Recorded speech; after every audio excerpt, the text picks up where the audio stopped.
અરે સાહેબ, આ હિન્દુ ધર્મના આ સનાતન વાસીઓ છે. અરે ગાયો માટે કરી, માં વસુંધરા માટે કરી, અરે માં બેન દીકરી માટે કરી અહીંયા આગળ પાળિયા થઈને પૂજાય છે ને, ઈ ભારત વર્ષની ભૂમિ છે સાહેબ, ઈ ભારત વર્ષની ભૂમિ છે. ભૂતોન ભવિષ્ય છે. અહીંયા મોળા ન હોય સાહેબ, અહીંયા મોળા ન હોય, અહીંયા મોળા ન હોય. એટલે જ્યાં મજા આવે, જ્યાં આનંદ આવે ત્યાં તાળીનો તાલ આપજો, આગલો પડકારો કરજો. એનાથી વધારે વિશેષ મિત્ર, એનાથી વધારે જ્યાં ક્યાંક મજા આવે તો તમને માં ભગવતી, માં અખિલ બ્રહ્માંડના માલિક રાઘવેન્દ્ર સરકાર, કૃષ્ણમણી કાનૂનો, પૂર્ણ પુરુષોત્તમ મર્યાદા પુરુષોત્તમ રાઘવેન્દ્ર સરકારે તમને કંઈક આપ્યું હોય તો આજે ઉત્તરાયણના પર્વ નિમિત્તે, માં ગવત્રી નિમિત્તે પોતાના ભાગ્યમાંથી થોડા ઘણું જે કાંઈ છે આજીવિકા કમાવો છો એમાંથી 5-25 રૂપિયા જે તમને પરમાત્મા અપાવે ઈ મર્યાદા નથી, પણ જેટલું આપી શકો તમને ઉલટ આવે ને મોજ આવે તો અહીંયા વરહતા રહેજો. બીજી વાત કે અહીંયા જે પણ કઈ ગોળ આવશે એ તમામ ગોળ છે એ અમારે કલાકારોને કોઈને નહીં નથી લઈ જવાની, એ તમામ ગૌશાળામાં આપી અર્પિત કરી જવાનું છે સાહેબ. એ વાતને જોરદાર તાળીઓ તમે કહેજો.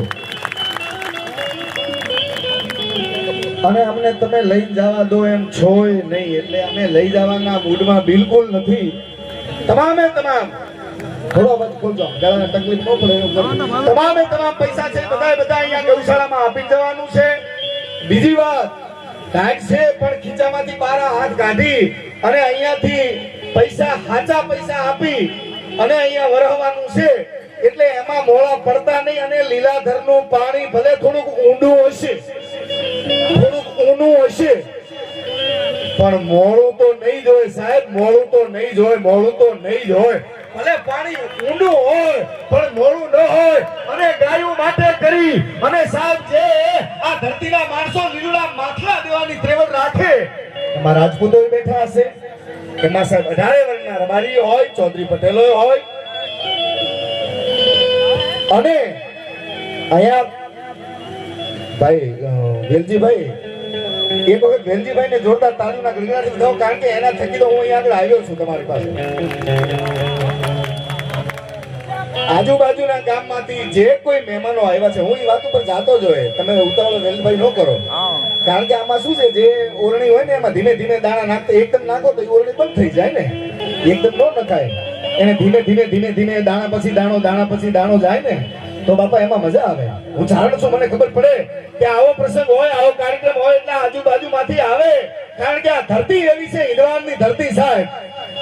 આ ભારત વર્ષની ભૂમિ એવી છે, આપણી ગુજરાતની ધરતી કેવી છે સાહેબ. અમારો કવિ લખે છે કે આ ધરતી કેવી છે, આ ધરતીને હજારો લાખો વંદન કરવાની ઈચ્છા થાય, મર્યાદા થાય, અને ત્યાં આમાં ધરતી છે ધક્કા મારે, પોતાના આ વાતો છે એક પછી એક ધક્કા મારે અને વાત કરવાનો જીવ થાય એવી ધરતી છે. પણ વાત પછી વાત આવે એટલે કહું છું કે અહીંયા ડુચકાવાળાથી આવ્યા હોય, અહીંયા ચગવાડાથી આવ્યા હોય, અહીંયા આજુબાજુના જેટલા ગામો લાગતા હોય તેમાંથી તમામ આવ્યા છે. એ તમામનું હું કલાકાર ઈશ્વરદાન વતી, આ ગામ વતી તમારું હાર્દિક સ્વાગત કરું છું.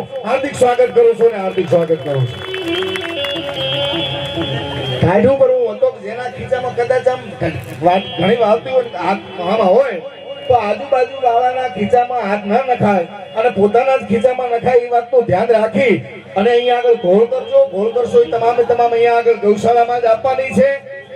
બીજી વાત કે જેના થકી મારે અહીંયા આગળ આવવાનું થયું છે, લીલાધર ગામ મારાથી કઈ છેટું ના હોય, હું બોરડું નો જ છું. અહીંયાથી બોરડું તમે વાકેફ જ હશો ગામમાં, એટલે જાજો કઈ કિલોમીટરના પલ્લા કાપીને આવ્યો એવું નથી. પણ જેના થકી આ ગામમાં આ સુરાપુરા પાળિયા દેવના સાનિધ્યમાં આવવાનું થયું છે એવા વેલભાઈ અને મારા ભાઈ પ્રહલાદભાઈ, રાજુભાઈ અને લાલભાઈ ચગવાડા, આ બધા મારા મિત્ર સર્કલમાં છે. એટલે એમના થકી આ પાવન ભૂમિ ઉપર આવવાનું થયું છે. એટલે એક વખત જોરદાર તાળીઓના ગળગળાટથી મારા મિત્રોને બતાવી લેજો. હવે બીજી વાત, આગળ બીજી વાતો તમારી કરવી છે, પણ માં જગદંબાના, માં ભગવતીના પહેલા ગુણગાન ગાઈ માં જગદંબાને યાદ કરી અને ત્યારબાદ જે જે કાંઈ મને સૂજે એવી આગળ મારે વાતો કરવી છે.